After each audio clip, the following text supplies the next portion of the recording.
Agradeciendo la invitación que nos hizo portafolio.com.co, desde elempleo.com queremos hacer algunas referencias y algunos comentarios sobre lo que nos parece relevante en el momento de elaborar una hoja de vida. Cuando nos preguntan qué es una hoja de vida, es importante ver que es la herramienta principal que tiene el candidato en la búsqueda de empleo. Durante todos estos años, las compañías han sido las más interesadas en desarrollar y en investigar sobre nuevas formas de hacer la selección y reclutamiento de personal. En ese orden de ideas, ellas han sido las que han investigado en nuevos métodos de selección por competencias, en nuevos métodos y nuevas pruebas de selección, pruebas psicotécnicas y todas unas metodologías que han contribuido y suman en la labor de volver más profesional la selección y el reclutamiento de personal. No obstante, es importante entender que el candidato no ha sido durante todos estos años un agente pasivo en la búsqueda de empleo y se ha quedado prácticamente estático en profesionalizar esa búsqueda de empleo.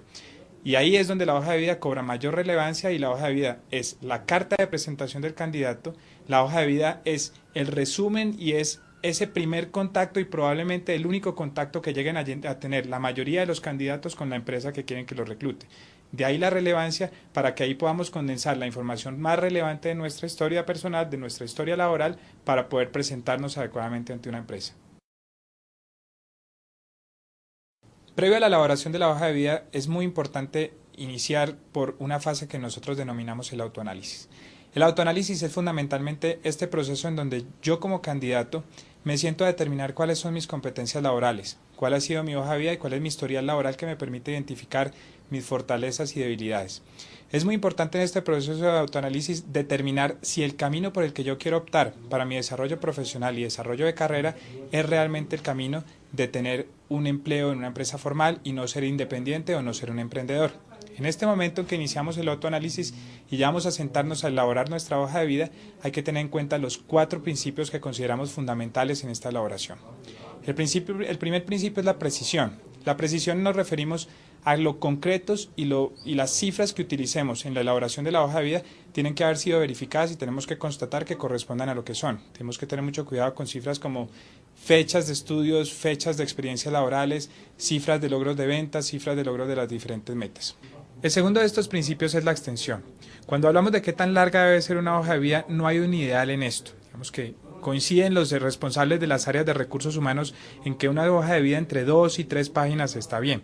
Lo que tenemos que cuidarnos es que no omitamos ciertos detalles que resulten relevantes para los profesionales que hacen la selección y reclutamiento y tercero, que no incluyamos mucha información que no resulte importante porque los profesionales de recursos humanos tienen que leer cientos y cientos de hojas de vida y probablemente omitan la lectura de mucha información y si la ven que es muy larga, pues eso los lleve a desinteresarse en nuestro currículum. El tercer principio a la hora de elaborar nuestra hoja de vida es la honestidad. Es muy importante que toda la información que depositemos en nuestro currículum sea absolutamente veraz. Hay que entender que los procesos de selección y reclutamiento tienen fases posteriores de verificación de esta información. Tenemos fases posteriores donde el responsable de recursos humanos revisa y hace un proceso de referenciación de que todo lo que ya hemos depositado sea realidad y que los grados y los títulos que tengamos sean así, que los trabajos que hayamos desempeñado tengan la relevancia que dijimos que tenía. En estos días es muy importante que todo sea veraz, pues podemos quedar vetados en caso que omitamos o digamos alguna información que realmente no corresponda a la realidad y que nos pueda significar posteriores problemas en el mercado laboral.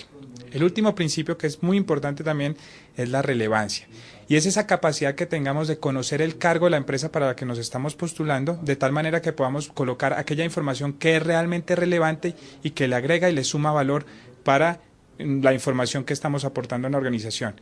En el proceso de selección, si estamos depositando información que permite demostrar que hemos trabajado en sectores industriales o desempeñando roles similares a los que estamos participando, pues será muy importante que los depositemos acudiendo a este principio de relevancia. Cuando hablamos ya sobre la estructura que debe tener una hoja de vida, nosotros nos referimos a que debe tener 6 elementos fundamentales. El primero de estos 6 elementos es el encabezado. El encabezado es donde va toda la información que tiene que ver con los datos de contacto del candidato, con los datos personales. Ahí es muy importante y suele ocurrir que no actualicemos los números de teléfono celular, los números de contacto, los correos electrónicos. Es muy importante que pongamos la información que facilite el contacto de la empresa. Suena increíble, pero es uno de los problemas que son más recurrentes en las hojas de vida que encontramos. La segunda sección de la hoja de vida tiene que ver con el perfil profesional. El perfil profesional es fundamentalmente un resumen de mi hoja de vida. Es algo que le va a permitir rápidamente al profesional de recursos humanos, en 5 líneas, detectar cuál es, a grandes rasgos, mi capacidad global y mi capacidad de aporte por estudios, por formación, por experiencia a esa organización. La tercera sección de la hoja de vida en nuestra estructura tiene que ver con la formación académica y los estudios que haya adelantado el candidato. La cuarta sección tiene que ver con la experiencia laboral, en donde nos parece supremamente relevante poner todas las funciones y logros y acompañar de esa descripción, no solo con el título del cargo y los años en los que he estado en ese cargo en cada organización, sino alguna descripción de ese cargo que le permita al profesional de recursos humanos entender fácilmente cuál era mi rol y cuáles eran las actividades que adelantaba dentro de esa organización. La quinta sección son datos de otra información relevante o otros datos de interés. Ahí suele colocarse información con respecto al nivel de mi dominio de idiomas. Nos parece importante si tenemos nivel de bilingüismo, dónde aprendimos una segunda lengua, cuál es mi nivel hablado, cuál es mi nivel escrito, cuál es mi nivel de lecturabilidad de ese segundo idioma. Otros conocimientos relevantes dependiendo mucho de la profesión que yo esté adelantando, conocimientos específicos en informática, conocimientos específicos si yo estoy optando por posiciones financieras, conocimiento en programas estadísticos, conocimiento en programas de hojas de cálculo, dominios de este tipo de herramientas. La última sección es la sección de referencias personales o referencias laborales. Ahí es muy importante decir que algunos de los profesionales de recursos humanos desestiman esta sección por cuanto consideran que la información que deposita ahí el candidato es necesariamente información que resulte conveniente. ¿Qué comentario podemos hacer al respecto? Que sí vemos fundamental que la persona y el candidato ponga ahí fácilmente los datos de contacto de sus jefes de posiciones anteriores para facilitar que la empresa que está haciendo el proceso de selección y reclutamiento recabe información sobre su desempeño y sobre los diferentes valores en las posiciones que ha adelantado en el pasado. Pero es un tema que es controvertido y las posiciones en recursos humanos siguen siendo diversas. A pesar de que en esta breve nota hemos tratado de recoger los elementos más importantes en la elaboración de una hoja de vida, es importante decir ya hacia el final que hay algunos casos especiales en ciertas hojas de vida de ciertos sectores específicos que deben ajustarse a sus necesidades particulares.